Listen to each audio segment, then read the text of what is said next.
Hello friends. Buddhism एक ऐसा topic है जो हर यूपीएससी एस्पिरेंट्स को लगता है कि उसे अच्छे से आता है और प्रीवियस ईयर के क्वेश्चंस को देखते ही आप सॉल्व भी कर देते हो। लेकिन एग्ज़ाम हॉल में जब क्वेश्चन पूछा जाता है तो वो सॉल्व नहीं होता।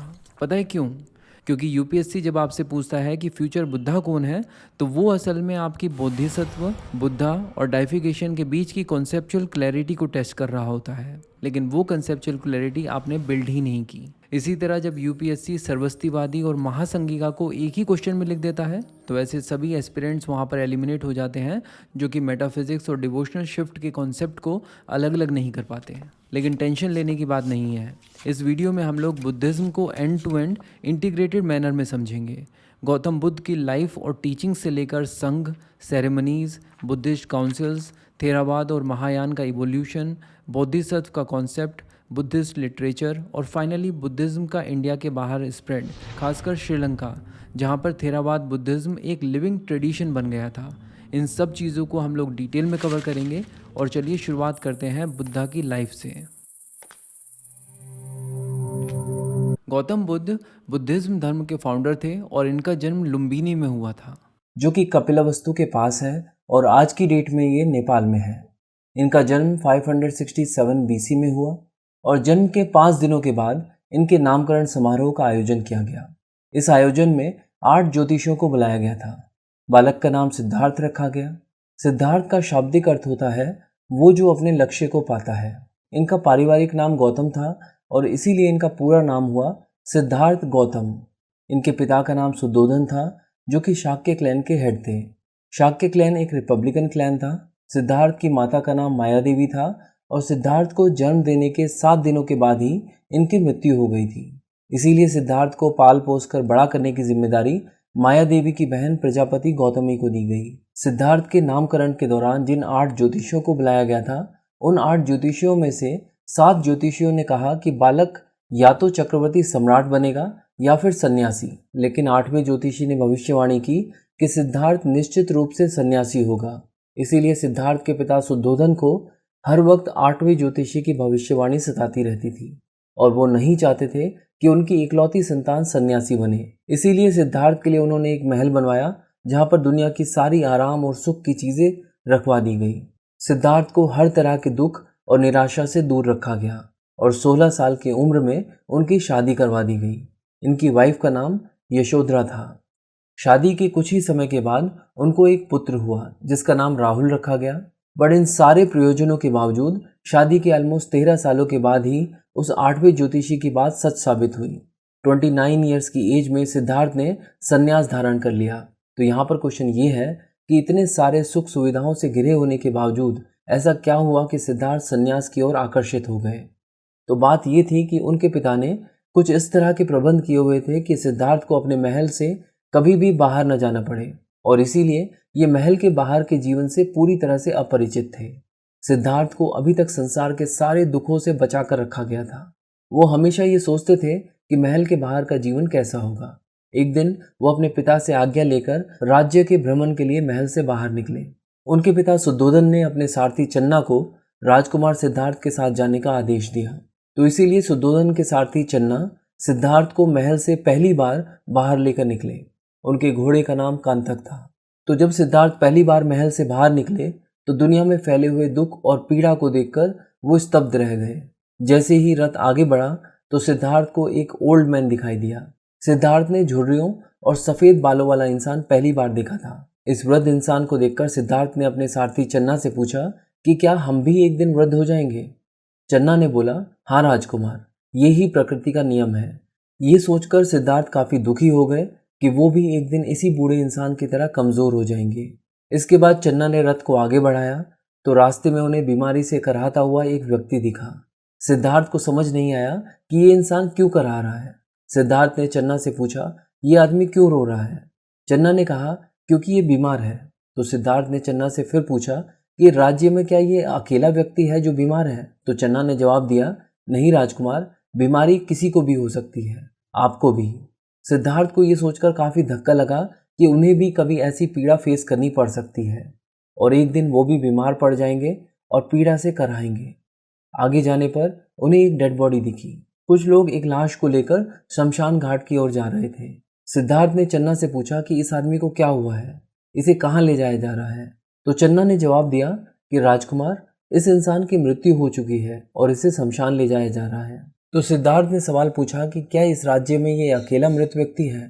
तो इस पर चन्ना ने जवाब दिया कि राजकुमार जो पैदा होता है उसकी मृत्यु भी निश्चित है। ये सुनकर सिद्धार्थ ने सोचा कि एक दिन उनके पिता की भी मृत्यु हो जाएगी और वो खुद भी मृत्यु को प्राप्त हो जाएंगे।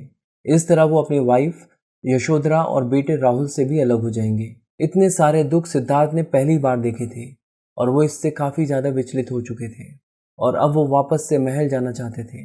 बट महल के रास्ते में उन्हें एक साधु दिखा। उसके चेहरे पर तेज और शांति थी। सिद्धार्थ ने चन्ना से पूछा, ये व्यक्ति कौन है, ये सबसे अलग क्यों दिख रहा है। चन्ना ने सिद्धार्थ को बताया कि ये एक साधु है जिसने संसार के सभी सुख सुविधाओं का परित्याग कर दिया है ताकि ये जीवन के सत्य को खोज सके। इसके बाद सिद्धार्थ महल तो वापस पहुंचे, मगर सिद्धार्थ अभी तक उन लोगों के बारे में ही सोच रहे थे जिनको उन्होंने महल के बाहर देखा था। फिर उन्हें उस सन्यासी का ख्याल आया जिसके चेहरे पर शांति और तेज था। सिद्धार्थ ने भी फैसला किया कि वो सारे सांसारिक सुखों का त्याग कर देंगे और शांति की खोज करेंगे। और इस तरह सिद्धार्थ ने 29 ईयर्स की एज में संन्यास को ग्रहण किया। संन्यास लेने के ऑलमोस्ट 7 सालों के बाद तक वो एनलाइटमेंट की तलाश में डिफरेंट टीचर्स और डिफरेंट गुरुज के पास जाते रहे।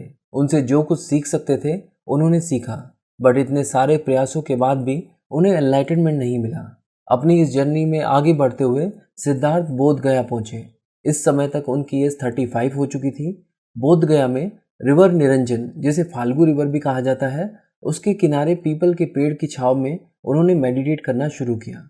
49 डेज तक लगातार मेडिटेशन करने के बाद फाइनली उन्हें एनलाइटनमेंट मिला।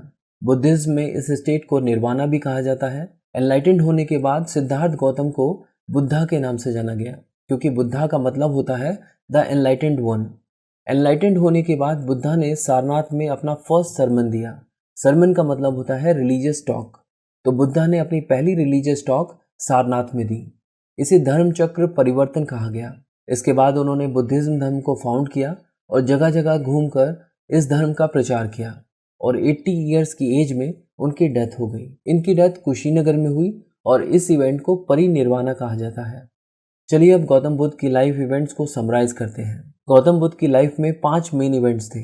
पहला उनका बर्थ, दूसरा ग्रेट रिनंसिएशन, तीसरा एनलाइटनमेंट जिसे निर्वाणा भी कहा जाता है, चौथा फर्स्ट सरमन जिसे धर्म चक्र परिवर्तन कहा जाता है, और पांचवा उनकी डेथ जिसे परिनिर्वाण कहा जाता है। और इन सभी लाइफ इवेंट्स के साथ कुछ सिंबल्स को जोड़ा गया है। फॉर एग्जाम्पल, उनके बर्थ को लोटस सिंबल से डिनोट किया जाता है, ग्रेट रिनंसिएशन को हॉर्स से रिप्रेजेंट किया जाता है, एनलाइटनमेंट यानी निर्वाणा को बोधि ट्री से रिप्रेजेंट किया जाता है, धर्म चक्र परिवर्तन को 8 स्पोक व्हील से रिप्रेजेंट किया जाता है, और उनकी डेथ यानी परिनिर्वाण को स्तूपा से रिप्रेजेंट किया जाता है। तो ये थी डिटेल्स गौतम बुद्ध की लाइफ की। चलिए बात करते हैं गौतम बुद्ध की टीचिंग्स की। बुद्धा ने कभी भी ये क्लेम नहीं किया कि वो भगवान है। वो एक प्रैक्टिकल रिफॉर्मर थे जो सिर्फ इस बात से कंसर्न थे कि अर्थ पे रहने वाले सभी इंसान किस तरह से खुश रह सकते हैं, और इसी पर्पस के लिए इन्होंने 4 नोबल ट्रुथ्स दिए। इन्होंने कहा कि विश्व में हर जगह दुख है और इस दुख का मेन कारण है डिज़ायर। अगर कोई इंसान अपने इन डिज़ायर्स को कॉन्कर कर ले तो वो इन दुखों से छूट सकता है और हमेशा के लिए खुश रह सकता है। और डिज़ायर को कॉन्कर करने का जो पाथ इन्होंने दिखाया, इसे 8 फोल्ड पाथ कहा जाता है, और इन 4 नोबल ट्रुथ्स को आर्य सत्य कहा गया। और ये 4 आर्य सत्य हैं दुख, समुदाय, निरोध और मार्ग। और क्योंकि ये मार्ग 8 फोल्ड मार्ग है, इसीलिए इसे अष्टांग मार्ग कहा गया। बट यहाँ पर एक क्वेश्चन है, और क्वेश्चन ये है कि क्या वाकई में वर्ल्ड में हर जगह दुख है? क्योंकि अगर आप मुझसे पूछें कि क्या मैं दुखी हूँ, तो मैं कहूँगा बिल्कुल नहीं। और मैं दुखी इसलिए नहीं हूँ क्योंकि जो मुझे चाहिए वो मेरे पास है। अगर नहीं होता तो मैं दुखी होता। और इसी बात को मैं इस तरह से भी कह सकता हूँ कि मुझे जो चाहिए वो मुझे अगर नहीं मिलेगा तो मैं दुखी हो जाऊँगा। तो इसका मतलब ये निकाला जा सकता है कि एट द मोमेंट वर्ल्ड में सभी के सभी दुखी हैं, ऐसा नहीं है। बट कोई भी कभी भी दुखी हो सकता है अगर उसे वो ना मिले जो उसे चाहिए। यानी हर किसी की कुछ ना कुछ डिज़ायर्स है, और अगर वो डिज़ायर्स पूरी नहीं होती हैं तो आप दुखी हो जाते हो। और क्योंकि आपकी खुशी एक एक्सटर्नल चीज़ पर डिपेंडेंट है, जो कि आपके कंट्रोल में नहीं है, तो बुद्धा की नज़र में आप एक खुशहाल इंसान नहीं हो। तो यही रीज़न है जिसकी वजह से बुद्धा ने वर्ल्ड को फुल ऑफ सॉरोज बताया है। और इन सॉरोज को रिमूव करने के लिए हमें चाहिए कि हम अपने डिज़ायर्स को कॉन्कर करें, और डिज़ायर्स को कॉन्कर करने का मार्ग है अष्टांग मार्ग। तो चलिए इस अष्टांग मार्ग को समझते हैं। आपको याद होगा कि हमने पिछली वीडियो में कहा था कि बुद्धा ने बुद्धत्व को प्राप्त करने के बाद सारनाथ में अपना पहला सरमन दिया था, यानी फर्स्ट रिलीजियस टॉक दी थी, जिसे धर्म चक्र परिवर्तन कहा जाता है। और हमने कहा था कि धर्म चक्र परिवर्तन को 8 स्पोक व्हील से रिप्रेजेंट किया जाता है। ये 8 स्पोक व्हील ही बेसिकली 8 फोल्ड पाथ को दर्शाता है। और इस 8 फोल्ड पाथ में टोटल 8 स्टेप्स हैं: right observation, right determination, right speech, right action, livelihood, effort, mindfulness और राइट कॉन्सेंट्रेशन। यहाँ पर राइट ऑब्जर्वेशन का मतलब है कि आप इस चीज़ को ऑब्जर्व करें और रियलाइज़ करें कि विश्व में हर जगह दुख है, और इन दुखों का कारण है डिज़ायर और ग्रीड। जब आप ये रियलाइज़ कर लेते हैं कि world is full of sorrows, तब आप नेक्स्ट स्टेप की ओर बढ़ते हैं, जो है राइट डिटर्मिनेशन। यानी आप पूरी डिटर्मिनेशन के साथ आप ये निश्चय करते हैं कि ना सिर्फ आप अपने दुखों को दूर करेंगे, बल्कि अपने साथ और लोगों को भी इस पथ पर अग्रसर करेंगे। इसके बाद इस 8 फोल्ड पाथ का थर्ड स्टेप है राइट स्पीच। इसका मतलब है कि आप ट्रूथफुलनेस को प्रैक्टिस करेंगे और दूसरों के साथ काइंड रहेंगे। नेक्स्ट स्टेप है राइट एक्शन। यहाँ पर बुद्धा ने अहिंसा का पाठ पढ़ाया है और कहा है कि एनिमल किलिंग से हमें बचना चाहिए और एक ऑनेस्ट और पीसफुल लाइफ व्यतीत करनी चाहिए। नेक्स्ट है राइट लाइवलीहुड। यहाँ पर बुद्धा ने कहा है कि आपको एक ऐसा जीवन जीना चाहिए जिससे किसी को भी हार्म ना हो, और अपनी लाइवलीहुड प्योर और ऑनेस्ट मीन से अर्न करनी चाहिए। नेक्स्ट है राइट एफर्ट। इस स्टेप में बुद्धा ने आपको सेल्फ कंट्रोल कल्टीवेट करने के लिए कहा है और साथ ही साथ बताया है कि इविल थॉट्स को मेंटल एक्सरसाइज द्वारा अवॉइड किया जा सकता है। इसके बाद इस 8 फोल्ड पाथ में 7th स्टेप है राइट माइंडफुलनेस। यहाँ पर बुद्धा ने बताया है कि ह्यूमन बॉडी जो है वो एक न्यूक्लियर सब्सटेंस से बनी है, जो कि हमेशा चेंज होती रहती है, और इसीलिए कुछ भी परमानेंट नहीं है, आत्मा भी नहीं। इस स्टेप में हमें माइंडफुल रहते हुए इस चीज़ को ऑब्जर्व करना होता है। और लास्ट स्टेप इस 8 फोल्ड पाथ का है राइट कॉन्सेंट्रेशन, या कहें राइट मेडिटेशन। बुद्धा ने कहा है कि राइट मेडिटेशन के द्वारा बॉडी और माइंड के अटैचमेंट्स और बॉन्ड्स की वजह से जो इविल्स क्रिएट हुए हैं उनको रिमूव किया जा सकता है। तो इस 8 फोल्ड पाथ में जो राइट ऑब्जर्वेशन और राइट डिटर्मिनेशन है, इसे प्रज्ञा स्कंद कहा जाता है। ये रिलेटेड है विजडम से। इसके बाद राइट स्पीच, राइट एक्शन और राइट लाइवलीहुड को शील स्कंद कहा जाता है, और ये रिलेटेड है मोरालिटी से। और राइट एफर्ट्स, राइट माइंडफुलनेस और राइट कॉन्सेंट्रेशन को समाधि स्कंद कहा जाता है, और ये रिलेटेड है कॉन्सेंट्रेशन से। अब यहाँ पर आप एक चीज़ और ऑब्जर्व कर सकते हैं कि 8 फोल्ड पाथ में हर एक स्टेप में राइट वर्ड का इस्तेमाल किया गया है, और इस वर्ड को इस्तेमाल करने के पीछे का रीज़न है कि बुद्धा एक बैलेंस अप्रोच की ओर इशारा कर रहे हैं। वो लोगों को समझाना चाहते हैं कि जब ये 8 फोल्ड पाथ को वो फॉलो कर रहे होंगे तो उन्हें एक मिडिल पाथ को फॉलो करना है, जहाँ पर उन्हें ना तो लग्जरी में इंडल्ज होना है और ना ही ज़्यादा ऑस्टेरिटी को फॉलो करना है। मिडिल पाथ यानी मध्यम मार्ग ही नोबल 8 फोल्ड पाथ के कैरेक्टर को डिस्क्राइब करता है। चलिए अब देखते हैं कि बुद्धा के जीवन काल के दौरान जो कंसेप्ट्स ऑलरेडी एग्जिस्ट किया करते थे उनके बारे में बुद्धा के थॉट्स क्या क्या थे। फॉर एग्जाम्पल, गॉड के बारे में बुद्धा के क्या थॉट्स थे। तो यहाँ पर बुद्धा ने ना तो गॉड के एग्जिस्टेंस को एक्सेप्ट किया और ना ही रिजेक्ट किया। इसके बाद अगर हम बात करें इमॉर्टैलिटी ऑफ सोल की, यानी आत्मा अमर है, इसके बारे में बुद्धा क्या सोचते थे, तो बुद्धा ने एग्जिस्टेंस ऑफ सोल यानी आत्मा को कभी रिकॉग्नाइज ही नहीं किया। नेक्स्ट है कास्ट सिस्टम। तो बुद्धा कास्ट सिस्टम और किसी भी तरह के सोशल डिस्टिंक्शन के अगेंस्ट थे। इन्होंने अपने ऑर्डर, जिसे हम संघ भी कहते हैं, उसके दरवाजे सभी के लिए ओपन किए हुए थे, जहाँ पर हर कास्ट के लोग आ सकते थे और साथ ही साथ मेन और वुमेन दोनों इस संघ को ज्वाइन कर सकते थे। तो चलिए अब देखते हैं कि वेदास के बारे में बुद्धा का क्या मानना था। तो बुद्धा ने वेदास की अथॉरिटी को आउटराइट रिजेक्ट किया हुआ था। तो ये थी भगवान बुद्ध की टीचिंग्स, लेकिन इन टीचिंग्स को भगवान बुद्ध ने किस तरह से स्प्रेड किया ये जानना बहुत इम्पॉर्टेंट है। तो जैसे कि आपको पता है कि भगवान बुद्ध ने निर्वाणा को 35 ईयर्स की एज में ही प्राप्त कर लिया था, और अल्टीमेटली 80 ईयर्स की एज में कुशीनगर में उनकी डेथ हो गई। इस इवेंट को महापरिनिर्वाणा कहा जाता है।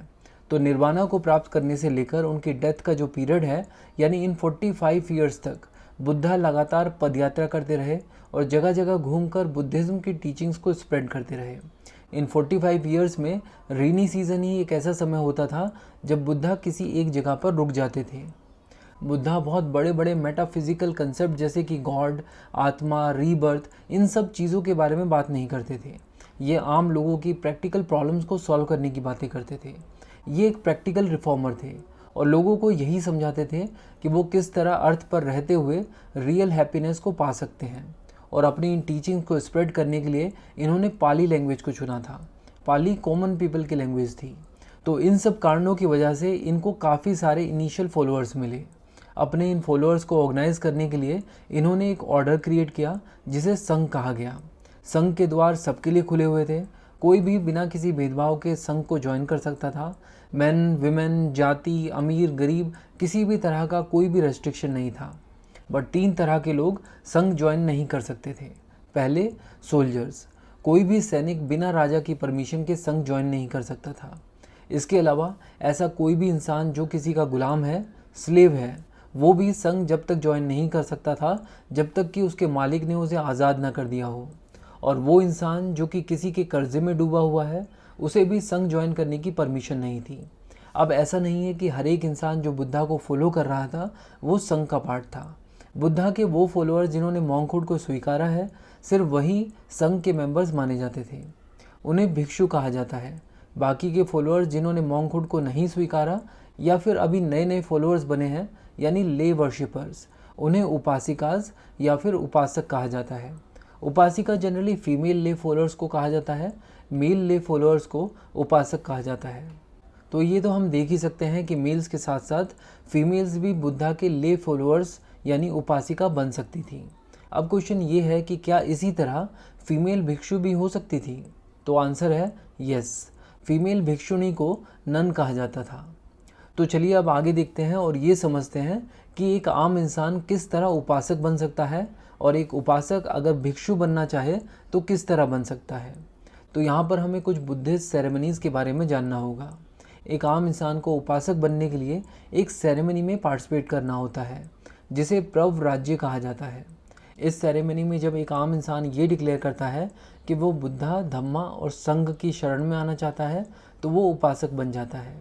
उपासक रहते हुए उसे काफ़ी सारे रूल्स और वॉल्स को फॉलो करना होता है और संघ के भिक्षुओं से उसे समय समय पर टीचिंग्स मिलती रहती हैं। इस तरह एक समय आता है जब उसके पास ये चॉइस होती है कि वो अगर चाहे तो खुद भी भिक्षु बन सकता है। भिक्षु बनने के लिए उसे एक सेरेमनी में पार्टिसिपेट करना होता है जिसका नाम है उपसम पद।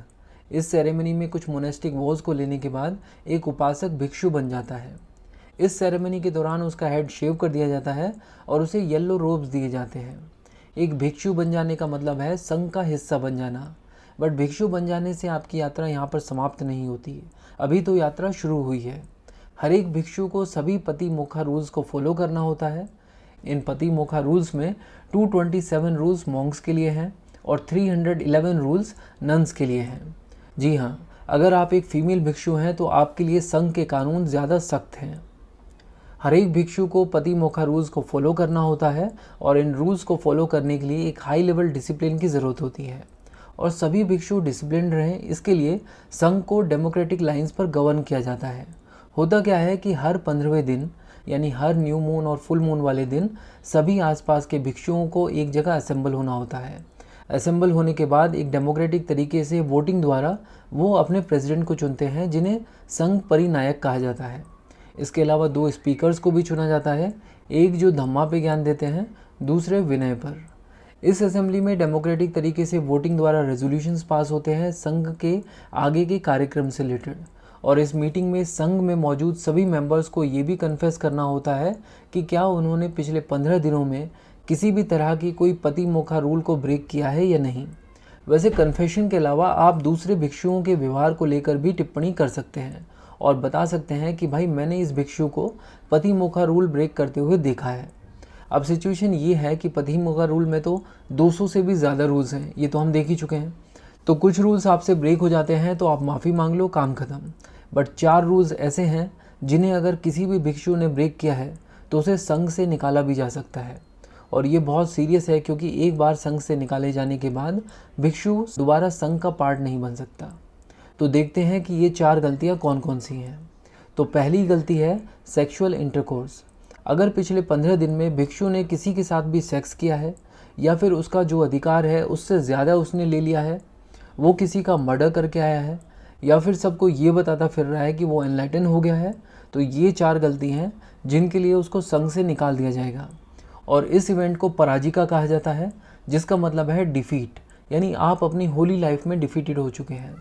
बुद्धिज्म में ये मान्यता है कि इनमें से कोई भी गलती बिना इंटेंशन के नहीं की जा सकती। और जब आपको यही सब करना है तो फिर भिक्षु होने का नाटक ही क्यों कर रहे हो। तो आपने देखा कि भिक्षु होना कितना डिफ़िकल्ट है। हर 15 दिन में आपका टेस्ट हो रहा है। तो इसीलिए हर उपासक के पास ये चॉइस होती है कि जब वो अपनी जर्नी में आगे बढ़ता है तो वो खुद चूज़ करे कि उसे भिक्षु बनना है या नहीं। यानी किसी भी उपासिका या फिर उपासक के लिए उपसम पद मैंडेटरी नहीं है। तो चलिए वापस से संघ पर ही फोकस करते हैं। बुद्धा का संघ को बनाने का जो मेन पर्पस था वो ये था कि बुद्धिज़्म की टीचिंग्स को ज़्यादा से ज़्यादा स्प्रेड किया जा सके। और अगर टीचिंग्स को स्प्रेड करना है तो मॉन्क्स को लगातार घूमते रहना होगा, जगह जगह घूमकर बुद्धिज़्म के बारे में लोगों को बताना होगा। और इसीलिए जब इस संघ की शुरुआत हुई तो उस समय विहार वगैरह कुछ नहीं हुआ करते थे। विहार वो जगह होती है जहाँ पर बुद्धिस्ट मॉन्क रहते हैं। विहार का कंसेप्ट थोड़ा बाद में आया। तो संघ के शुरुआती सालों में भिक्षुओं को बस एक जगह से दूसरी जगह घूमते रहने और बुद्धिज़्म की टीचिंग्स को स्प्रेड करने के ही निर्देश थे। बट साल का वो समय जब बरसात काफ़ी ज़्यादा होती है, यानी मानसून सीज़न, तो मानसून सीज़न में भिक्षुओं को निर्देश थे कि वो जहाँ पर भी हैं वहीं पर रुकने का इंतज़ाम करें। मानसून सीज़न में उनका घूमना मना था। इसे मानसून रिट्रीट कहा जाता है और बुद्धिस्ट टर्मिनोलॉजी में इसे वस्सा वसा कहा जाता है। तो हमने देखा कि वसा वसा के समय मॉन्क्स रुक जाते हैं। उससे पहले भी वो चल रहे थे और एक बार मानसून सीज़न एंड हो जाता है तो फिर से उन्हें चलना शुरू कर देना होता है। बट चलने से पहले यहाँ पर एक बुद्धिस्ट सेरेमनी होती है जिसे कहा जाता है पावरन। इस सेरेमनी में सभी बुद्धिस्ट मॉन्क जो कि मानसून रिट्रीट के समय आसपास रह रहे थे उनको एक जगह इकट्ठा होना होता है और इस गैदरिंग के सामने कन्फेस करना होता है कि उन्होंने इस मानसून रिट्रीट के दौरान कोई पति मोखा रूल ब्रेक किया है या नहीं। इस सेरेमनी में वो सिर्फ अपना ही नहीं बल्कि अपने साथ रह रहे बुद्धिस्ट मॉन्क के व्यवहार के बारे में भी टिप्पणी कर सकते हैं। ये सेरेमनी मानसून सीज़न के एंड को दर्शाती है, यानी वस्सा के 3 लूनर मंथ्स के एंड को दर्शाती है और इसे बुद्धिस्ट लेंट भी कहा जाता है। अब संघ से रिलेटेड एक और इम्पॉर्टेंट चीज़ ये है कि संघ की शुरुआत बुद्धा के पहले 5 डिसाइपल उपाली, मोगलना, आनंद, अश्वजीत और सरीपुत्ता से हुई थी। और ये संघ के ही ऑर्गेनाइज एफर्ट थे कि बुद्धा के जीवन काल में ही बुद्धिज़्म इतनी तेज़ी से नॉर्थ इंडिया के बड़े भाग में इतना पॉपुलर हुआ और इसमें काफ़ी सारे किंगडम्स ने भी इसको सपोर्ट किया, जैसे कि मगध में बिंबिसार और अजात शत्रु ने, कोसल में प्रसन्नजीत ने, कौसाम्बी में उदयन ने और नॉर्थ इंडिया के कई सारे रिपब्लिकन स्टेट्स इंक्लूडिंग कपिलवस्तु ने भी बुद्धिज़्म की डॉक्ट्रिन को अपनाया था। तो हमने देखा कि बुद्धा की लाइफ टाइम में ही बुद्धिज़्म नॉर्थ इंडिया में काफ़ी ज़्यादा पॉपुलर हो गया। बट बुद्धिज़्म की पॉपुलैरिटी रियल सेंस में तब बढ़ी जब बुद्धा की डेथ के अराउंड 200 सालों के बाद फेमस मौर्यन एम्परर अशोका ने बुद्धिज़्म धर्म को ना सिर्फ अपनाया बल्कि एक मिशनरी के तौर पर विदेशों में भी बुद्धिज़्म का प्रचार किया। इसे बर्मा, श्रीलंका और वेस्ट एशिया तक भी पहुंचाया।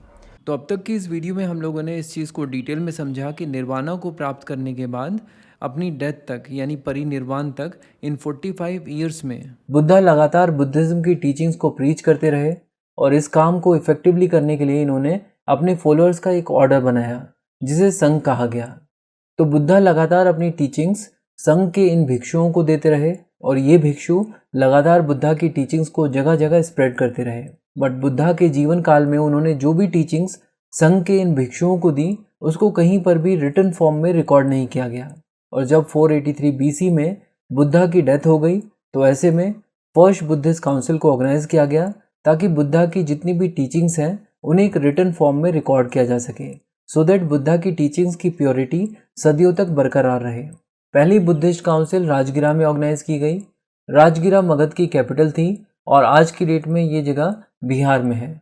इस काउंसिल को पैट्रनाइज किया था अजात शत्रु ने, जो कि हरियंका डायनेस्टी के रूलर थे। फर्स्ट बुद्धिस्ट काउंसिल के चेयरमैन थे महाकश्यपा। ये नाम कट्टपा से मिलता जुलता है तो याद रखने में आपको आसानी होगी। इस काउंसिल में उपाली ने विनय पीटक को कंपोज किया जिसमें आपको वो सारे रूल्स देखने को मिलते हैं जो कि किसी भी भिक्षु यानी बुद्धिस्ट मॉन्क या नन को फॉलो करने होते हैं, इंक्लूडिंग पति मोखा रूल्स। इसी के साथ साथ इसी काउंसिल में आनंदा ने सुत्त पीतक को कंपोज किया। यहाँ पर सुत्त पीतक में ये जो वर्ड है सुत्त, इसे संस्कृत वर्ड सूत्र से लिया गया है, जिसका मतलब होता है थ्रेड यानी धागा। और इस कंटेक्स्ट में सूत्र का मतलब है एक स्टाइल जिसके द्वारा आइडियाज को शॉर्ट और कंडेंस्ड फॉर्म में एक्सप्रेस किया जा सकता है। और सुत्त पीतक में आनंद ने बुद्धा की टीचिंग्स को कंपोज किया। इसमें वही बातें लिखी गई जो कि खुद बुद्धा ने अपनी लाइफ टाइम में कही थी। सुत्त पीतक में बुद्धा की टीचिंग्स को एक डायलॉग की फॉर्म में यानी एक बातचीत की तरह प्रेजेंट किया गया है। ये दोनों कैनोनिकल टेक्स्ट पाली लैंग्वेज में कंपोज किए गए थे। तो अगर हम लोग फर्स्ट बुद्धिस्ट काउंसिल को समराइज करें तो हम देख सकते हैं कि ये काउंसिल 483 बीसी में हुई थी, उसी साल जिस साल बुद्धा की डेथ हुई। इसे मगध की कैपिटल राजगिरा में ऑर्गेनाइज किया गया था। इसके चेयरमैन थे महाकश्यपा और इस काउंसिल को पैट्रनाइज किया था अजातशत्रु ने। इसके 100 सालों के बाद यानी 383 बीसी में सेकेंड बुद्धिस्ट काउंसिल को ऑर्गेनाइज किया गया। ये काउंसिल वैशाली में ऑर्गेनाइज की गई थी जो कि आज की डेट में बिहार में है और इसके चेयरमैन थे साबा कामी। साबा कामी के नाम को आप फॉर्मर क्रिकेटर साबा करीम के नाम से याद रख सकते हैं। इस काउंसिल को पैट्रनाइज किया था काल अशोक ने और इस काउंसिल के दौरान एक विवाद उठा जिसमें कुछ बुद्धिस्ट मॉन्क चाहते थे कि विनय पीतक में कुछ और मॉनेस्ट्री रूल्स को ऐड किया जाए। विनय पीतक वही कैनोनिकल टेक्स्ट है जिसे फर्स्ट बुद्धिस्ट काउंसिल में कंपोज किया गया था उपाली के द्वारा। तो इस सेकंड बुद्धिस्ट काउंसिल में इस बात को लेकर विवाद था कि क्या विनय पीतक में और मोनेस्टिक रूल्स को ऐड किया जाना चाहिए या नहीं। इसके चलते संघ में एक डिवीज़न देखने को मिला। जो लोग विनय पीतक में ज़्यादा रूल्स ऐड करने की बात कर रहे थे वो लोग माइनॉरिटी में थे। उनको ऑर्थोडॉक्स कहा गया यानी पुराने विचारों वाला कहा गया और इन्हें स्थावीरवादी या थेरावादी के नाम से जाना गया। इसके अलावा जो ग्रुप्स मेजॉरिटी में था उनको अनऑर्थोडॉक्स माना गया और उन्हें महासंघिकास कहा गया। तो ये तो हुई बात सेकेंड बुद्धिस्ट काउंसिल की। इसके बाद 250 बीसी में थर्ड बुद्धिस्ट काउंसिल को ऑर्गेनाइज किया गया। ये काउंसिल मगध की कैपिटल पाटलिपुत्र में ऑर्गेनाइज की गई थी और ये आज की डेट में बिहार में है। इस काउंसिल के चेयरमैन थे मोगलीपुत्र तिस्सा, इन्हें उपगुप्ता के नाम से भी जाना जाता है और इस काउंसिल को पैट्रनाइज किया था अशोक ने। इस काउंसिल में अभिधम पीतक को कंपोज किया गया। अब क्वेश्चन ये है कि बुद्धा की डेथ के तुरंत बाद जितनी भी बुद्धा से मिली नॉलेज थी उसको दो कैनोनिकल टेक्स्ट में कंपोज कर दिया गया था, सुत्त पीतक और विनय पीतक। सुत्त पीतक के अंदर बुद्धा की टीचिंग्स थी और विनय पीतक के अंदर वो रूल्स थे जिन्हें नन्स और मॉन्क्स को फॉलो करने होते थे। तो फिर फर्स्ट बुद्धिस्ट काउंसिल में बुद्धा की ऐसी कौन सी टीचिंग थी जो कि तब रिकॉर्ड नहीं हो पाई, यानी जिसको कंपोज नहीं किया गया और अब ऑलमोस्ट 230 सालों के बाद उसको कंपोज करने की बात की जा रही थी। तो बात यह है कि यहाँ पर ये जो अभिधम पीतक है ये अपने आप में एक नया कैनोनिकल टेक्स्ट तो है, लेकिन इसके अंदर जो डिटेल्स है वो बेसिकली सुत्त पीतक से ही डराइव की गई हैं। यहाँ पर सुत्त पीतक की जो भी टीचिंग्स हैं उनकी थॉरो स्टडी और उनको एक सिस्टमाइज्ड वे में ऑर्गेनाइज किया गया है थ्रू लिस्ट, समरीज और क्वेश्चन एंड आंसर्स की फॉर्म में। यानी कहा जा सकता है कि ये एक रिवाइज्ड वर्जन है जिसके अंदर ज़्यादा अच्छे से एक्सप्लेनेशन है, ज़्यादा अच्छे से रिप्रेजेंटेशन है और क्वेश्चन एंड आंसर की फॉर्म में इसको कंपोज किया गया है। समरीज दी गई हैं ताकि ज़्यादा लोग इसे अच्छे से समझ पाएँ। तो इस तरह हम कह सकते हैं कि थर्ड बुद्धिस्ट काउंसिल में फाइनल वर्जन ऑफ त्रिपीतक्स को कंप्लीट कर दिया गया। इन तीनों कैनोनिकल टेक्स्ट यानी सुत्त पीतक, विनय पीतक और अभिधम पीतक, इन तीनों को मिलाकर त्रिपीतक कहा जाता है और त्रिपीतक का लिटरल मीनिंग है 3 बास्केट्स या फिर 3 कलेक्शंस। इसके बाद फर्स्ट सेंचुरी एडी में फोर्थ बुद्धिस्ट काउंसिल को ऑर्गेनाइज किया गया। इस काउंसिल को कश्मीर में ऑर्गेनाइज किया गया था और इसके चेयरमैन थे वासुमित्रा और इस काउंसिल को पैट्रनाइज किया कनिष्का ने। इस काउंसिल में बुद्धिज्म धर्म 2 मेजर सेक्ट में डिवाइड हो गया। ये 2 मेजर सेक्ट्स थे हीनयान यानी लेसर व्हीकल और महायान यानी ग्रेटर व्हीकल। अब ऑब्वियस सी बात है कि इनको ये नाम आपसी सहमति से तो नहीं मिले होंगे, क्योंकि कोई भी अपने सेक्ट का नाम लेसर व्हीकल क्यों रखेगा। तो बेसिकली हुआ क्या कि महायानिस्ट ने ही अपने से दूसरे सेक्ट के लोगों को हीनयान का नाम दिया, और क्यों दिया ये अभी थोड़ी देर में हम लोग देखेंगे। तो बात ये है कि इन दोनों में जो फ़र्क है वो है इनके गोल से रिलेटेड। हीनयान कहता है कि हर एक मॉन्क का गोल ये है कि वो अपने लाइफ टाइम में निर्वाणा को अटेन करे, क्योंकि जब वो इस गोल को अचीव करता है तो वो संसार के चक्र से मुक्त हो जाता है। महायानिस्ट का कहना था कि ये गोल एक लेसर गोल है, इसीलिए महायानिस्ट ने इस सेक्ट को हीनयान कहा था। तो अब देखना ये है कि अगर ये गोल लेसर गोल है तो इससे बड़ा गोल क्या हो सकता है। तो महायानिस्ट का जो गोल था वो ये था कि एक मॉन्क बोधिसत्व बन के लोगों के वेलफेयर के लिए काम करेगा, और एक बोधिसत्व वो इंसान होता है जो कि निर्वाणा से बस एक कदम दूर है। बट निर्वाणा अचीव करने की बजाय वो ये डिसाइड करता है या ये चूज करता है कि वो दूसरे लोगों की हेल्प करेगा ताकि वो निर्वाणा को अचीव कर पाए। तो ये है गोल उन लोगों का जो कि महायान सेक्ट को फॉलो करते हैं, और इसी को महायानिस्ट ने ग्रेटर व्हीकल बताया है और कहा है कि इनका जो सेक्ट है वो महाकरुणा के ऊपर बेस्ड है, यानी दूसरों के लिए ग्रेटर कंपैशन। जबकि हीनयान का कहना था कि हर किसी को अपने खुद के सेल्वेशन के लिए काम करना चाहिए। जो सही रास्ते पर सही मेहनत करेगा उसको सेल्वेशन मिल जाएगा। तो आई होप कि हीनयान और महायान के जो डिफरेंस है वो आप समझ चुके होंगे। अब क्योंकि बुद्धिज्म में दो डिफरेंट सेक्ट बन चुके हैं, इसीलिए इनके लिटरेचर्स भी थोड़े डिफरेंट तो होंगे ही। तो महायानिस्ट ने त्रिपिटक के अपने खुद के संस्कृत वर्जन्स तैयार किए और साथ ही साथ एक नया सेट ऑफ संस्कृत लिटरेचर भी तैयार किया जिसे वैपुल्य सूत्र कहा गया। तो ये था डिफरेंस हीनयान और महायान का। अब क्योंकि महायान में बुद्धा के अलावा बोधिसत्वास को भी काफ़ी अहमियत दी जाती है, इसीलिए इन लोगों ने धीरे धीरे बुद्धा और बोधिसत्वास की आइडल वर्शिप शुरू कर दी थी। अब यहाँ पर एक बात और ध्यान देने वाली बात है, और वो ये कि फोर्थ बुद्धिस्ट काउंसिल को अश्वघोष ने भी अटेंड किया था। अब आप पूछोगे कि ये अश्वघोष कौन है, तो ऐसा माना जाता है कि अश्वघोष पहले संस्कृत ड्रामेटिस्ट थे और कालिदास से पहले इन्हीं को ग्रेटेस्ट इंडियन पोएट माना जाता था, और साथ ही साथ ये कनिष्का के स्पिरिचुअल एडवाइजर भी थे, कनिष्का के फिलोसफर और गाइड भी थे। इन्होंने संस्कृत में बुद्ध चरित्र को भी लिखा था। तो हम लोगों ने देखा कि बुद्धा की डेथ के 2-3 महीने के बाद ही 483 बीसी में फर्स्ट बुद्धिस्ट काउंसिल को ऑर्गेनाइज किया गया, जहाँ पर बुद्धा की टीचिंग्स और बुद्धा की कही हुई बातों को मिलाकर 2 रिटन डॉक्यूमेंट्स तैयार किए गए।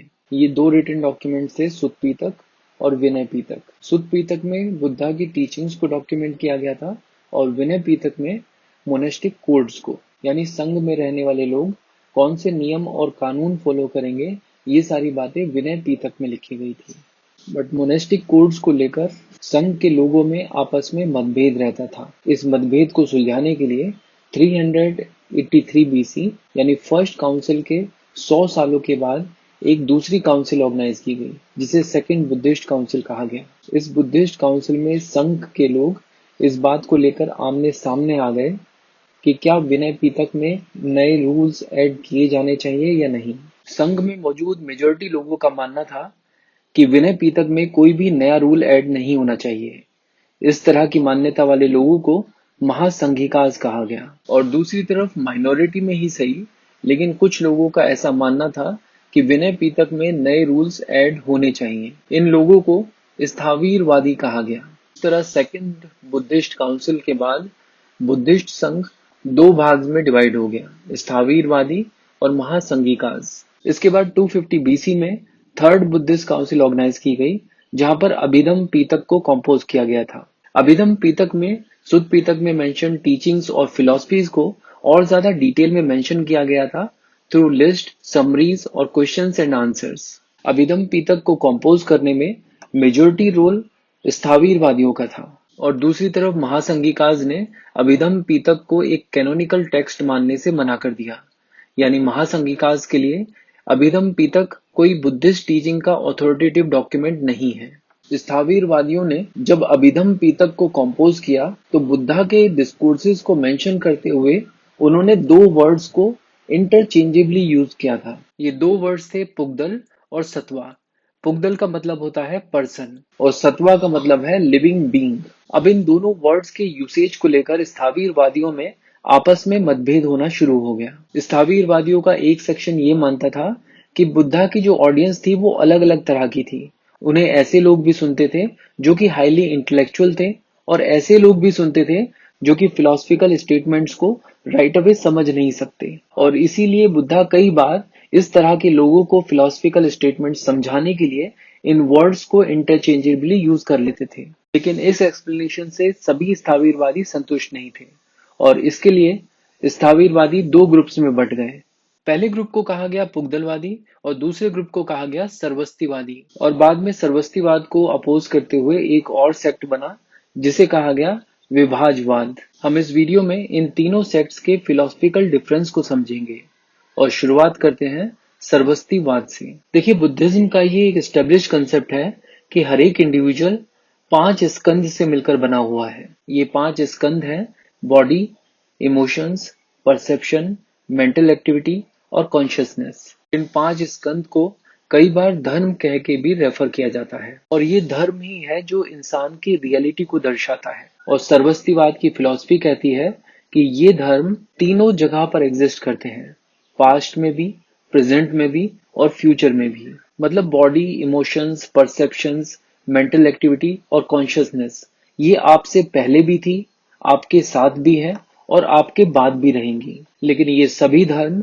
लगातार चेंज होते रहते हैं। इनकी स्पेसिफिक कॉन्फ़िगरेशंस और अरेंजमेंट्स लगातार चेंज होते रहते हैं। यानी अगर हम सिर्फ बॉडी की बात करें तो आपकी बॉडी आपके जन्म होने से पहले भी मौजूद थी, आपके साथ भी मौजूद है और आपकी डेथ के बाद भी रहेगी, लेकिन उस फॉर्म में नहीं जिस फॉर्म में आपके साथ अभी है। कहने का मतलब आपकी डेथ के बाद जब आपकी बॉडी डिके हो जाएगी या उसे जला दिया जाएगा, तब भी उसके जो पार्टिकल्स और एटम्स हैं वो डिस्ट्रॉय नहीं होंगे। यानी आपकी बॉडी एक फॉर्म से ट्रांसफॉर्म होके दूसरी फॉर्म ले लेगी। तो ये थी फिलॉसफी सर्वस्तिवाद की। अब बात करते हैं विभाजवाद की। विभाजवाद की फिलॉसफी लगभग सर्वस्तिवाद जैसी ही है, लेकिन इनका मानना है कि सिर्फ कुछ ही ऐसे स्कंद हैं जो कि पास्ट, प्रेजेंट और फ्यूचर तीनों जगह पर अवेलेबल हैं। सारे के सारे स्कंद तीनों जगह मौजूद नहीं है। यानी ये लोग धर्मों को इस बेस पर डिवाइड करते हैं कि क्या वो प्रेजेंट, पास्ट और फ्यूचर तीनों जगह अवेलेबल है या नहीं, और इसी के बेस पर इनका नाम पड़ा विभाजवाद, जिसका मतलब होता है ऐसे लोग जो कि डिस्टिंक्शन करते हैं। तो ये थी फिलॉसफी विभाजवाद की। अब बात करते हैं पुगदलवाद की, जिसे लेकर ये पूरा का पूरा विवाद शुरू हुआ था। देखिए, सर्वस्तिवाद की फिलॉसफी में हमने देखा था कि इंडिविजुअल को कलेक्शन ऑफ 5 स्कंद की तरह डिफाइन किया गया था, लेकिन पुगदलवाद में कहा गया कि स्कंद के अलावा भी हर एक इंडिविजुअल की अपनी यूनिक और एंड्यूरिंग आइडेंटिटी होती है, जिसका उसके 5 स्कंदों से कोई लेना देना नहीं है। और इसी यूनिक आइडेंटिटी को पर्सन या पुगदल कहा गया है। और पुगदलवाद की इस फिलॉसफी में स्कंद को पुगदल का बर्डन माना गया है, और कहा गया है कि स्पिरिचुअल प्रैक्टिसेस के द्वारा पुगदल अपने इस बर्डन को रिमूव कर सकता है और अपने आप को एक एनलाइटेंड बीइंग में ट्रांसफॉर्म कर सकता है। और क्योंकि इस फिलॉसफी का पूरा फोकस पुगदल यानी पर्सन पे है, इसीलिए इस फिलॉसफी को फिलॉसफी ऑफ पर्सनलिज्म भी कहा जाता है। और क्योंकि इस फिलॉसफी को वत्स पुत्र ने दिया था, इसीलिए इस फिलॉसफी को मानने वालों को वत्सी पुत्रियास भी कहा जाता है। तो ये थी फिलॉसफी पुगदलवाद की। पुगदलवाद में भी आगे चलकर 4 नए सेक्ट्स बने, जिनका नाम है समित्या, धर्मोत्तरिया, भद्रन्य और सन आग्रिका। इसके अलावा विभाजवाद और सर्वस्तिवाद के लोगों ने भी मिलकर 2 नए सेक्ट्स बनाए, हेमवाद और महिषासक। इनफैक्ट महिषासक के अंदर भी एक सब सेक्ट बना जिसे कहा गया धर्मगुप्तक। सर्वस्तिवाद के अंदर ही 3 नए सबसेक्ट्स बने, स्वतंत्रिका, मूल सर्वस्तिवाद और वैभाषिका। तो ये तो बात हुई स्थविरवादियों की। दूसरी तरफ महासंघिकास भी 3 सेक्ट्स में डिवाइड हो चुके थे, गोकुलिका, कैतिका और एक व्यवहारिका। ये 3 भी फर्दर सबसेक्ट्स में डिवाइड हुए, जिनके नाम है बहुसूत्रीय, प्रजनप्तिवाद, अपार सैला, उत्तरा सैला और लोकोत्तरवाद। लोकोत्तरवाद बेसिकली शून्यवाद की फिलॉसफी है, और बहुत सारे स्कॉलर्स मानते हैं कि महासंघिकास के सारे सेक्ट्स शून्यवाद की ही फिलॉसफी को मानते हैं। थोड़ा बहुत ही फर्क है। चलिए लोकोत्तरवाद और शून्यवाद की इस फिलॉसफी को समझते हैं। यहाँ पर कहा गया है कि क्योंकि पुगदल स्कंद के ऊपर डिपेंडेंट है, इसलिए उसका अपना कोई अस्तित्व नहीं है, और इससे कंसेप्ट आता है पुगदल शून्यता का। इसके अलावा यहाँ पर कहा गया है कि इन स्कंद की भी अपनी कोई इंडिपेंडेंट एग्जिस्टेंस नहीं है। ये भी बहुत सारे फैक्टर्स और कंडीशंस पर डिपेंड करते हैं जो कि लगातार चेंज होते रहते हैं। और क्योंकि ये धर्म इंडिपेंडेंटली एग्जिस्ट नहीं कर सकते, इसीलिए यहाँ पर कंसेप्ट आता है धर्म शून्यता का। और लोकोत्तरवाद में हमें पुगदल शून्यता और धर्म शून्यता का ही कंसेप्ट मिलता है। तो इस तरह हम देख सकते हैं कि संघ के अंदर बहुत सारे सेक्ट्स और सब सेक्ट्स बन चुके थे, और इनमें से 18 सेक्ट्स का जिक्र कथावत्तु नाम की एक किताब में मिलता है, जिसे मोगलीपुत्र तिस्सा ने लिखा था। तो अब आप इस बात को समझ पा रहे होंगे कि जितने ज्यादा सेक्ट्स थे उतने ही ज्यादा डिस्प्यूट्स थे, और इन डिस्प्यूट्स को रिजॉल्व करने के लिए 1st सेंचुरी एडी में फोर्थ बुद्धिस्ट काउंसिल को ऑर्गेनाइज किया गया। इस बुद्धिस्ट काउंसिल में बुद्धिज्म सेक्ट्स के इतने सारे सेक्ट्स के लोग मौजूद थे कि लोगों को संभालना मुश्किल हो गया। किसी भी तरह का कोई तालमेल नहीं था, हर कोई अपनी बात कह रहा था। फिर एक आदमी बीच में से खड़ा हुआ और उसने पूछा कि आप में से कितने लोग ये मानते हैं कि बुद्ध भगवान थे। अचानक से बहुत सारे हाथ खड़े हो गए। तो जो लोग ये मानने लगे थे कि बुद्ध भगवान थे उन्हें महायानिस्ट कहा गया, और जो लोग बुद्ध को अभी भी भगवान नहीं बल्कि टीचर के रूप में देखते थे उन्हें हीनयानिस्ट कहा गया। यानी फोर्थ बुद्धिस्ट काउंसिल में बुद्धिज्म दो पार्ट्स में डिवाइड हो गया, महायान और हीनयान। जितने भी महासंघिका सेक्ट्स थे उन्होंने महायान की तरफ अपनी एफिलिएशन दी, और जितने भी स्थावीरवादी सेक्ट्स थे उन्होंने हीनयान को एफिलिएट किया। एक्चुअली हीनयान का मतलब होता है नैरो व्हीकल, और स्थावीरवादी नहीं चाहते थे कि उन्हें इस नाम से पुकारा जाए, इसीलिए उन्होंने अपने आप को थेरावादीन कहा। थेरावादीन का मतलब होता है school of elders.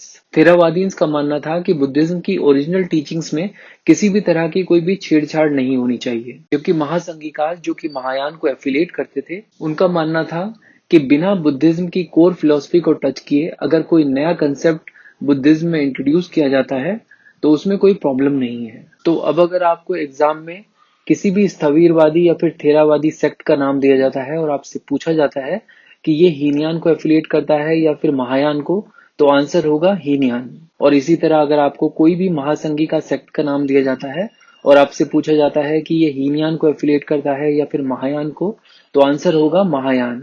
But question ये है कि आप इतने सारे सेक्ट्स के नाम याद कैसे रखेंगे। तो एक तरीका तो ये है कि आप सिर्फ महासंघिका सेक्ट के नाम ही याद कर लीजिए, क्योंकि अगर आपसे किसी बुद्धिस्ट सेक्ट का नाम पूछा जाता है जो कि आपके याद किए हुए नाम में नहीं है, तो इसका मतलब ये हुआ कि वो बुद्धिस्ट सेक्ट महासंघिकाज नहीं बल्कि थेरावादी या फिर स्थवीरवादी है। और महासंघिका सेक्ट के नाम आप एक छोटी सी स्टोरी से याद रख सकते हैं। गोकुल नाम की जगह पर प्रजना की बहू कैतिका की दो बेटियां थी, अपारा और उत्तरा। इन दोनों का एक जैसा व्यवहार था, दोनों को कुछ नहीं आता था। जीरो यानी शून्य, और शून्य का मतलब है लोकोत्तरवाद। ये थी डिटेल्स बुद्धिस्ट सेक्ट की। चलिए अब बात करते हैं बोधिसत्वाज की। महायान बुद्धिज्म में बोधिसत्वा ऐसे लोगों को कहा गया है जो कि निर्वाण पाने से बस एक स्टेप दूर है, लेकिन निर्वाण प्राप्त करके संसार के चक्र से मुक्त होने की बजाय ये दूसरे लोगों को उनके स्पिरिचुअल गोल्स को अचीव करने में हेल्प करते हैं, और अपने इस आखिरी स्टेप को इनडेफिनेट पीरियड के लिए होल्ड पे रख देते हैं। ये अपने आप में एक बहुत बड़ा सेक्रीफाइस है और बोधिसत्वा के ग्रेट कंपैशन को दर्शाता है। बट क्वेश्चन ये है कि कोई इंसान बोधिसत्व कैसे बनता है, बोधिसत्व बनने का रास्ता क्या है। बेसिकली किसी भी इंसान को बोधिसत्व बनने के लिए अपने आप को 10 चीजों में परफेक्ट करना होता है। ये 10 चीजें हैं: दान, good conduct, patience, mental strength, meditation, wisdom, determination, power, knowledge और चीजों का उपाय खोजने में। इन 10 परफेक्शंस को कहा जाता है परमितास। तो वैसे तो बुद्धिज्म में ऐसे हजारों बोधिसत्वास का जिक्र किया गया है, लेकिन इन हजारों बोधिसत्वास में से 5 बोधिसत्वास ऐसे हैं जिनकी पेंटिंग्स और स्कल्पचर्स भारत की अनेकों बुद्धिस्ट केव्स में देखने को मिल सकती हैं। ये 5 बोधिसत्वास हैं: मैत्रेय, अवलोकितेश्वर, मंजूश्री, वज्रपानी और तारा। चलिए इन सभी बोधिसत्वास से रिलेटेड कुछ इंपॉर्टेंट डिटेल्स कवर करते हैं, और शुरुआत करते हैं मैत्रेय से। अगर आप अजंता, बाघ, कनेरी या किसी भी बुद्धिस्ट रॉक कट केव्स को विजिट करते हैं और वहां पे आपको एक पेंटिंग या फिर स्कल्पचर दिखती है जिसके हाथ में वॉस है, तो आप समझ लीजिए कि ये पेंटिंग या स्कल्पचर मैत्रेय की है। और ऐसा समझा जाता है कि जितने भी बोधिसत्वास हैं उनमें से मैत्रेय की पेंटिंग और स्कल्पचर्स सबसे ज्यादा जगह पर मौजूद हैं, और इनके नाम का मतलब है फ्रेंडलीनेस या काइंडनेस, इसीलिए इन्हें मैत्रेय द काइंड वन भी कहा जाता है। बट इनके बारे में अगर कोई सबसे इंपॉर्टेंट बात है तो वो ये है कि इन्हें फ्यूचर बुद्धा भी माना जाता है, और वो इसलिए क्योंकि बुद्धिज्म में ये धारणा है कि जब शाक्यमुनि बुद्धा को और उनकी टीचिंग्स को लोग भूल जाएंगे तब लोगों को वापस से बुद्धिज्म की ओर ले जाने के लिए मैत्रेय धरती पर आएंगे। तो ये थी डिटेल्स मैत्रेय की। चलिए अब बात करते हैं अवलोकितेश्वर की। जब भी आप अवलोकितेश्वर की पेंटिंग या फिर इनके स्कल्पचर को देखेंगे तो इनके हाथ में आपको दो चीजें दिखेंगी, एक लोटस बर्ड और दूसरी चिंतामणि।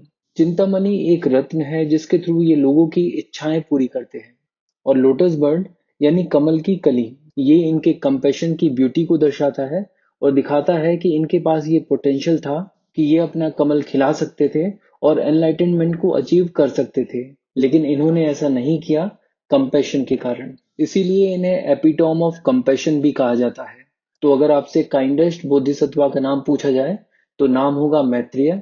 मोस्ट कंपैशनेट बोधिसत्वा का नाम पूछा जाए तो नाम होगा अवलोकितेश्वर।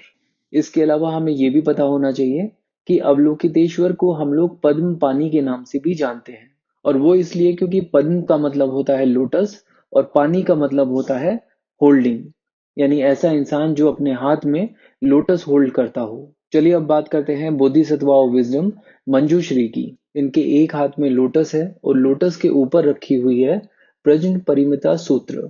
प्रज्ञ परिमिता सूत्र को महायान बुद्धिज्म की सबसे इंपॉर्टेंट स्क्रिप्चर माना जाता है। इसमें इस बात पर एम्फसाइज किया गया है कि एनलाइटमेंट पाने के लिए विजडम और इंसाइट की क्या इंपॉर्टेंस है, और लोटस रिप्रेजेंट करता है एनलाइटनमेंट को, और इसीलिए इनके हाथ में लोटस को भी दर्शाया जाता है।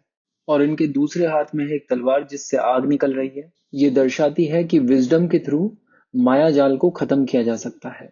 और इनकी रेडियंट, स्वीट और ग्लोरियस अपीयरेंस के कारण इन्हें मंजूश्री द स्वीट ग्लोरी के नाम से भी जाना जाता है। अब हमारी लिस्ट में नेक्स्ट बोधिसत्वा है वज्रपानी। वज्रपानी का सिंबल है वज्र यानी थंडरबोल्ट, और इन्हें बोधिसत्वा ऑफ स्ट्रेंथ माना जाता है। इनसे आपको वो स्ट्रेंथ मिलती है जिसके थ्रू आप एनलाइटनमेंट के रास्ते में आने वाले सभी ऑब्स्टेकल को ओवरकम कर सकते हैं। इसके अलावा ये नेगेटिव फोर्सेस को दबाते हैं और प्रैक्टिशनर्स को प्रोटेक्ट करते हैं। अब नेक्स्ट बोधिसत्वा है तारा, जो कि एक विमेन बोधिसत्वा है। ये कंपैशन की देवी है और ऐसा माना जाता है कि इनका जन्म अलोकितेश्वर के आंसुओं से हुआ है। तो कंपैशनेट तो ये है ही, साथ ही साथ ये प्रैक्टिशनर्स को 8 तरह के बड़े फियर्स से बचाती हैं। तो ये थी डिटेल्स बोधिसत्वा से रिलेटेड। चलिए अब बात करते हैं बुद्धिस्ट लिटरेचर की। और बुद्धिस्ट लिटरेचर को हमें थोड़ा डिटेल में कवर करना पड़ेगा क्योंकि यूपीएससी का ये one of the favourite topics है। देखिए, बुद्धिस्ट लिटरेचर को दो पार्ट्स में क्लासिफाई किया जा सकता है, कैनोनिकल टेक्स्ट और नॉन कैनोनिकल टेक्स्ट। बुद्धा ने अपने जीवन में जो भी ज्ञान अपने फॉलोअर्स को दिया, वो सारा ज्ञान जिन बुक्स की फॉर्म में कंपाइल किया गया है, उन बुक्स को कैनोनिकल टेक्स्ट कहा जाता है। किसी भी बुद्धिस्ट प्रैक्टिशनर के लिए ये most authoritative source of knowledge है। और दूसरी तरफ है नॉन कैनोनिकल टेक्स्ट। ये वो टेक्स्ट या बुक्स हैं जो कि बुद्धा की डायरेक्ट टीचिंग्स नहीं है, लेकिन उनकी टीचिंग्स के बारे में अगर किसी बुद्धिस्ट स्कॉलर ने अपनी इंटरप्रिटेशन लिखी हुई है, जिसे हम लोग कमेंट्री कहते हैं, तो इन कमेंट्रीज को नॉन कैनोनिकल टेक्स्ट के तौर पे क्लासिफाई किया गया है। इसके अलावा कई सारे बुद्धिस्ट स्कॉलर्स और प्रैक्टिशनर्स ने कई सारी इंपॉर्टेंट फिलॉसफीज के ऊपर बुक लिखी हैं। उन सभी बुक्स को भी नॉन कैनोनिकल टेक्स्ट की तरह ही क्लासिफाई किया गया है। यानी बुद्धा का ज्ञान एक तरफ और बाकी सारे बुद्धिस्ट स्कॉलर्स और प्रैक्टिशनर्स का ज्ञान दूसरी तरफ। और बुद्धिज्म में कैनोनिकल टेक्स्ट के नाम पर सिर्फ 3 पीतक हैं। ये 3 पीतक हैं, सुत पीतक, विनय पीतक और अभिधम पीतक। और पीतक का मतलब होता है बास्केट। तो इस बात से आप अंदाजा लगा सकते हैं कि एक एक पीतक के अंदर बहुत सारी बुक्स होने वाली हैं। सुत पीतक में हमें बुद्धा के डिस्कोर्सेज यानी बुद्धा के प्रवचन देखने को मिलते हैं। और बुद्धा जब प्रवचन देते थे तो वो मंच पर बैठ के भाषणबाजी नहीं करते थे, वो ये प्रवचन भी डायलॉग की फॉर्म में देते थे, यानी डिस्कशन होता था। और इन सारे डिस्कशंस को सुत पीतक की 5 बुक्स में कंपाइल किया गया है। इन 5 बुक्स को कहा गया है 5 निकाय। और ये 5 निकाय हैं दिग निकाय, मझीमा निकाय, संयुक्त निकाय, अंगुत्तर निकाय और खुद्दक निकाय। जो बहुत लंबे प्रवचन है उन्हें दिग निकाय में रखा गया है, जो मिडिल लेंथ प्रवचन है उन्हें मझीमा निकाय में रखा गया है, और छोटे मोटे प्रवचन बुद्धा देते ही नहीं थे। और संयुक्त निकाय में रखे गए हैं कनेक्टेड डिस्कोर्सेस। ये बुद्धा के वो प्रवचन होते थे जहां पर बुद्धा बात तो शुरू करते थे बहुत छोटे से कंसेप्ट से, लेकिन उसके ऊपर एक के बाद एक कनेक्टेड लेयर्स ऐड कर करके बुद्धा इतनी बड़ी पिक्चर दिखा देते थे कि मजा ही आ जाता था। और इसके बाद आते हैं अंगुत्तर निकाय। ये न्यूमेरिकल डिस्कोर्सेस हैं, यानी बुद्धा के न्यूमेरिकल प्रवचन। इसके अंदर बुद्धा ने फिजिक्स के न्यूमेरिकल सॉल्व नहीं किए हैं, लेकिन जो किया है ना वो आप सुनोगे तो हिल जाओगे। इसके अंदर बुद्धा के 11 डिस्कोर्सेज ऐड किए गए हैं। यहाँ पर जो पहला प्रवचन है वो सिर्फ एक चीज के बारे में है, दूसरा प्रवचन दो चीजों के बारे में है, तीसरा प्रवचन तीन चीजों के बारे में है। इस तरह से जो 11वां प्रवचन है वो 11 चीजों के बारे में है। फॉर एग्जाम्पल, पहला प्रवचन जो है वो सिर्फ इंपॉर्टेंस ऑफ माइंडफुलनेस के बारे में है, दूसरा प्रवचन विजडम और कंपैशन के बारे में है, तीसरा प्रवचन बॉडी, फीलिंग्स और माइंड से रिलेटेड है। तो अंगुत्तर निकाय में बुद्धा के प्रवचनों को कुछ इस तरह से अरेंज किया गया है। अब आते हैं सुत्त पिटक की 5th बुक के ऊपर, जो है खुद्दक निकाय। इसके अंदर टोटल 15 मिसलेनियस बुक्स हैं। अब 15 की 15 बुक्स तो आप याद करोगे नहीं, लेकिन 4 बुक्स के बारे में आपको पता होना चाहिए। पहली है जातक स्टोरीज, धम्मपद, थेरागाथा और थेरीगाथा। जातक स्टोरीज बेसिकली बुद्धा के प्रीवियस बर्थ की स्टोरीज है। धम्मपद के अंदर बुद्धा की वो टीचिंग्स हैं जो कि उन्होंने पोएटिक फॉर्म में कही थी, और ये teachings ethics, morality, meditation, wisdom और सफरिंग से लिबरेशन से रिलेटेड है। इसके बाद नेक्स्ट है थेरागाथा और थेरीगाथा। इनमें बेसिकली मॉन्क्स और नन्स की प्रेयर्स और सॉन्ग्स हैं। इनमें से कुछ प्रेयर्स और सॉन्ग्स नन्स और मॉन्क्स के रिनंसिएशन के एक्सपीरियंस को दर्शाते हैं। तो इस तरह की जो प्रेयर्स और सॉन्ग्स मॉन्क्स के लिए हैं वो थेरागाथा है, और जो नन्स के लिए हैं वो है थेरीगाथा। तो ये थी डिटेल्स सुत्त पिटक की। चलिए अब बात करते हैं विनय पिटक की। विनय पिटक के अंदर उन रूल्स, प्रोसीजर्स और सेरेमनीज को रखा गया है जिन्हें संघ के हर एक मॉन्क और नन को फॉलो करना होता है। ये रूल्स, प्रोसीजर्स और सेरेमनीज बुद्धा ने खुद बनाई थी। विनय पिटक के अंदर 3 सेक्शंस हैं जिन्हें 3 खंड कहा जाता है, और ये 3 खंड हैं सुत्त विभंग, खंडक और परिवर। सुत्त विभंग के अंदर मॉन्क्स और नन्स के लिए रूल्स मेंशन किए गए हैं, खंडक के अंदर प्रोसीजर्स और सेरेमनीज, और अंत में समरी और क्लैरिफिकेशन हमें मिलता है परिवर में। अब यहाँ पर ध्यान देने वाली बात यह है कि नन्स के लिए रूल्स, प्रोसीजर्स और सेरेमनीज मॉन्क्स से ज्यादा थी। चलिए अब बात करते हैं अभिधम्म पिटक की। अभिधम्म पिटक को 3rd बुद्धिस्ट काउंसिल में कंपाइल किया गया था, और इसके अंदर हमें सुत्त पिटक की टीचिंग्स एक सिस्टमेटिक फॉर्म में देखने को मिलती है, in the form of list, summaries and questions and answers. और अभिधम्म पिटक के अंदर टोटल 7 बुक्स को शामिल किया गया है, और ये 7 बुक्स हैं कथावत्तु, धम्म संगिनी, विभंग, धातु कथा, पुगलपनति, यमक और पठान। कथावत्तु में मिलेगी आपको बुद्धिस्ट डॉक्ट्रिन के ऊपर डिबेट और डिस्कशंस, और यही वो बुक है जहां पर आपको ये जिक्र मिलता है कि बुद्धिज्म 18 सेक्ट्स में डिवाइड हो गया था। नेक्स्ट है धम्म संगिनी। इसके अंदर बुद्धिज्म से रिलेटेड जितने भी फिनोमिनाज हैं उनको क्लासिफाई किया गया है। विभंग के अंदर माइंड और मैटर के फैक्टर्स की एनालिसिस की गई है, और धातु कथा में आपको उन एलिमेंट्स का जिक्र मिलता है जिनसे मिलकर पूरा संसार बना है, और पुगलपंती में आपको ऐसे इंडिविजुअल्स के टाइप के बारे में बताया जाता है जो एनलाइटनमेंट के पाथ पर चल रहे हैं। और यमक बेसिकली एक डिक्शनरी की तरह है जहां पर आपको बुद्धिस्ट टर्मिनोलॉजीज के मीनिंग्स क्वेश्चन एंड आंसर्स की फॉर्म में मिलते हैं। और लास्ट है पठान, जहां पर आपको सभी बुद्धिस्ट फिनोमेना की डिटेल्स मिलती हैं। चलिए अब इन पीतकों की लैंग्वेज के बारे में बात करते हैं। देखिए, इन तीनों पीतकों को ओरिजिनली पाली लैंग्वेज में लिखा गया था।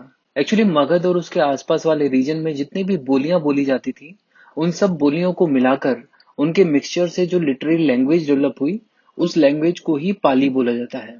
और फिर बाद में जरूरत के हिसाब से इन पीतकों को अलग अलग लैंग्वेज में ट्रांसलेट किया गया, जैसे कि चाइनीज, तिब्बतन और संस्कृत। लेकिन हीनयान, जिसे हम लोग थेरावाद भी कहते हैं, वो अभी भी अपने कैनोनिकल टेक्स्ट को पाली लैंग्वेज में ही फॉलो करते हैं, और महायान में इन्हीं कैनोनिकल टेक्स्ट के संस्कृत वर्जन को फॉलो किया जाता है। और अलग अलग कंट्रीज में जहां पर भी आपको महायान सेक्ट्स मिलेंगे, वो अपनी लैंग्वेज में ही इसको ट्रांसलेट करके पढ़ते हैं। तो ये तो बात हो गई कैनोनिकल टेक्स्ट की। चलिए अब बात कर लेते हैं नॉन कैनोनिकल टेक्स्ट की। देखिए, नॉन कैनोनिकल टेक्स्ट प्राइमरीली आपको 3 लैंग्वेजेस में मिलेंगे, पाली, संस्कृत बुद्धिस्ट और प्योर संस्कृत में। यहाँ पर संस्कृत बुद्धिस्ट का मतलब है कि पाली और संस्कृत को मिक्स करके यूज किया गया है। तो अगर हम लोग बुद्धिस्ट लिटरेचर के उन नॉन कैनोनिकल टेक्स्ट की बात करें जिन्हें पाली लैंग्वेज में लिखा गया है, तो यहाँ पर सबसे पहला नाम आता है मिलिंद पन्हु का। मिलिंद पन्हु में बेसिकली मिनेंदर और बुद्धिस्ट मॉन्क नागसेना के बीच हुए सवालों और जवाबों को कंपाइल किया गया है। मिनेंडर एक बहुत ही फेमस इंडो ग्रीक रूलर थे जिन्हें मिलिंद नाम से भी जाना जाता है, और इसीलिए इस बुक को मिलिंद पन्हु कहा गया है, जिसका मतलब होता है क्वेश्चंस ऑफ मिलिंद। ये बुक पाली लैंग्वेज में लिखी गई थी 130 BC में। मिलिंद पन्हु के अलावा एक और नॉन कैनोनिकल पाली टेक्स्ट है जिसका नाम है निदान कथा। निदान कथा में आपको जातक कथा और उनके कैरेक्टर्स के बैकग्राउंड की डिटेल्स मिलती हैं। और त्रिपिटक और अभिधम पिटक के ऊपर कमेंट्रीज भी पाली लैंग्वेज में ही लिखी गई हैं। इनफैक्ट अभिधम पिटक के ऊपर जो कमेंट्री लिखी हुई है उसको हम लोग नेति गंधा या फिर नेति प्रकरणा के नाम से जानते हैं। और श्रीलंका के हिस्टोरिकल क्रॉनिकल्स दीपवामसा और महावामसा को भी पाली लैंग्वेज में ही लिखा गया था और इन्हें भी बुद्धिस्ट लिटरेचर में नॉन कैनोनिकल टेक्स्ट माना जाता है। अब बात करते हैं बुद्धिस्ट लिटरेचर के उन नॉन कैनोनिकल टेक्स्ट की जिन्हें संस्कृत और पाली लैंग्वेज में मिक्स करके लिखा गया है। यहाँ पर आप 3 बुद्धिस्ट लिटरेचर्स के नाम देख सकते हैं, महावस्तु, ललित विस्तार और बुद्ध चरित्र। इन तीनों लिटरेचर्स में आपको बुद्धा की लाइफ और टीचिंग से रिलेटेड डिटेल्स मिलेंगी। हालांकि लिखने का तरीका, स्टाइल और कंटेंट में काफी डिफरेंस है। फॉर एग्जाम्पल, अगर हम लोग महावस्तु की बात करें तो इसमें आपको बुद्धा की लाइफ, उनकी प्रीवियस लाइव्स, उनकी टीचिंग्स और मोनेस्टिक कम्युनिटी से रिलेटेड रूल्स की डिटेल्स मिलती है और इसे महायान बुद्धिज्म के लोकोत्तरवाद स्कूल द्वारा कंपोज किया गया था। इसके अलावा ललित वर्षा में आपको गौतम बुद्ध की पूरी जर्नी देखने को मिलती है, तुषिता से निकलकर सारनाथ में अपना पहला प्रवचन देने तक। तुषिता वही जगह है जहां पर मैत्रेय नाम के बोधिसत्व वेट कर रहे हैं और वो तब इस संसार में आएंगे जब उन्हें लगेगा कि लोग बुद्धा और उनकी टीचिंग्स को पूरी तरह से भूल चुके हैं। ललित विस्तार में बेसिकली मिरेकल्स पर बहुत ज्यादा फोकस किया गया है। नेक्स्ट बुद्धिस्ट लिटरेचर है बुद्ध चरित्र। बुद्ध चरित्र में भी बुद्धा की लाइफ को नरेट किया गया है, लेकिन ज्यादा एम्फेसिस बुद्धा की टीचिंग्स और पाथ टू एनलाइटनमेंट पर दिया गया है और ये एक एपिक पोयम है। तो महावस्तु, ललित विस्तार और बुद्ध चरित्र के अलावा एक और टाइप ऑफ बुद्धिस्ट लिटरेचर है जिसे कहा जाता है अवादना टेक्स्ट। इस लिटरेचर में कई सारी बुक शामिल हैं। इनमें 2 प्रमुख हैं, अवदना शतक और दिव्य वादन। अब ये जो महावस्तु और ललित विस्तार है ये महायान टेक्स्ट है, जबकि अवदना टेक्स्ट आपको महायान और थेरावाद दोनों में मिलता है। लेकिन जितने भी लेटर महायान थिंकर्स हैं उनकी सभी रचनाएं संस्कृत में ही हैं और इन लेटर महायान थिंकर्स के नाम है नागार्जुना, वासुबंधु, असंग, आर्यदेव, बुद्धपलिता और दिगनाग। दिगनाग एक बहुत ही इन्फ्लुएंशियल बुद्धिस्ट स्कॉलर है जिन्होंने एक बहुत ही sophisticated logical analysis system develop किया था। तो अगर कभी भी किसी बुद्धिस्ट स्कॉलर का नाम पूछा जाए जहां पर लॉजिक से कुछ लेना देना है तो आंसर हमेशा दिगनाग होगा। तो देखिए, बुद्धिज़्म से रिलेटेड अब हम लोगों ने लगभग हर चीज़ कवर कर ली है, लेकिन हमारा बुद्धिज़्म टॉपिक तब तक प्रिपेयर नहीं माना जाएगा जब तक कि हम लोग श्रीलंका की बात ना करें। क्या आपको पता है कि आज की डेट में श्रीलंका के 70% लोग बौद्ध धर्म को मानते हैं और श्रीलंका में बुद्धिज्म को इंट्रोड्यूस करने का श्रेय जाता है अशोका को, जिन्होंने बुद्धिज्म के मैसेज को स्प्रेड करने के लिए अपनी बेटी संगमिता और अपने बेटे महिंदा को 3rd सेंचुरी बीसी में श्रीलंका भेजा था। इसका मतलब ये हुआ कि श्रीलंका का बुद्धिज्म से परिचय पहली बार 3rd सेंचुरी बीसी में हुआ था। बट इसके बाद के पीरियड में भी ऐसा बहुत कुछ हुआ होगा जिसकी वजह से बुद्धिज्म श्रीलंका में इतना फला फूला। फॉर एग्जाम्पल, हम लोग कुछ चीजों के बारे में जानते हैं, जैसे कि 4th सेंचुरी एडी में दीपवामसा को लिखा गया, 5th सेंचुरी एडी में फायान ने श्रीलंका को विजिट किया, 6th सेंचुरी एडी में महावामसा को लिखा गया और 7th सेंचुरी एडी में हायन तसांग ने श्रीलंका को विजिट किया। अब यहाँ पर कई सारे क्वेश्चंस निकल कर आते हैं। फॉर एग्जाम्पल, दीपवामसा और महावामसा ये दोनों ही श्रीलंका की हिस्टोरिकल क्रॉनिकल्स हैं। तो दो हिस्टोरिकल क्रॉनिकल्स होने का क्या मतलब है? और फिर दोनों ही इतने ज्यादा पॉपुलर हैं, तो इन दोनों में डिफरेंस क्या है? इसके अलावा एक क्वेश्चन ये भी उठता है कि फाहियान और हायन तसांग जैसे चाइनीज ट्रेवलर श्रीलंका को विजिट कर रहे थे, लेकिन क्या महिंदा और संघमित्रा के बाद कभी भी इंडिया के किसी फेमस बुद्धिस्ट स्कॉलर ने श्रीलंका को विजिट नहीं किया? तो इन सब चीजों के बारे में हम लोग बात करने वाले हैं, पर सबसे पहले देखते हैं कि दीपवामसा और महावामसा में डिफरेंस क्या है और शुरुआत करते हैं दीपवामसा से। देखिए, 3rd सेंचुरी बीसी में जब बुद्धिज्म सबसे पहली बार श्रीलंका में इंट्रोड्यूस हुआ, उस समय से लेकर 3rd सेंचुरी एडी तक, यानी वो समय जब महासेन नाम के राजा का रूल हुआ करता था, इस पीरियड की जितनी भी हिस्टोरिकल डिटेल्स हैं वो हमें दीपवामसा में देखने को मिलती हैं। और महावामसा में हमें किंग विजय, जिन्होंने श्रीलंका का पहला किंगडम फॉर्म किया था, उनसे लेकर महासेन तक की सारी हिस्टोरिकल डिटेल्स मिलती हैं। जबकि दीपवामसा में तो सिर्फ 3rd सेंचुरी बीसी से लेकर 3rd सेंचुरी एडी तक की ही डिटेल्स अवेलेबल हैं।